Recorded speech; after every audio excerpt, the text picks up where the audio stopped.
नवीन वर्षात पहिल्याच महिन्यात मुंबईहून शिर्डी साईबाबाच्या दर्शनासाठी पदयात्रेचं नियोजन करण्यात आलं होतं। या पदयात्रेत सहभागी झालेले पोलीस सहाय्यक फौजदारासोबत काय झालेलं आहे पहा। प्रफुल्ल सुर्वे असं या पोलीस सहाय्यक फौजदाराचे नाव असून ते अंधेरी पोलीस ठाण्यात कार्यरत होते। विशेष म्हणजे शिर्डीचं अंतर केवळ 10 किलोमीटर दूर असतानाच त्यांचं कसं निधन झालेलं आहे ते पहा।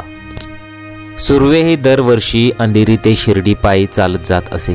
यंदाही आपली नियमित पायीवारी करण्यासाठी ते यात्रेत सहभागी झाले होते। विशेष म्हणजे मुंबई ते शिर्डी 240 किलोमीटर अंतर आहे।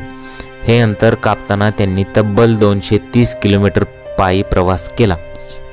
आता शिर्डीला पोहोचण्यासाठी अवघे 10 किलोमीटरचे अंतर बाकी असतानाच सुर्वे यांचे हृदयविकाराच्या झटक्याने निधन झाले। सुर्वे यांच्या निधनाने साई पालखी मंडळ आणि पोलीस दलावर शोककळा पसरली। त्यांच्या निधनाने सर्वत्र हळहळ व्यक्त केली जात आहे। नव्या वर्षाचा संकल्प करत अनेकांनी पहिल्या दिवसाची सुरुवात देवदर्शनाने केली। नव्या वर्षाच्या पहिल्या दिवशी शिर्डी साईबाबांच्या दर्शनाला मोठी गर्दी झाल्याचं पाहायला मिळालं होतं।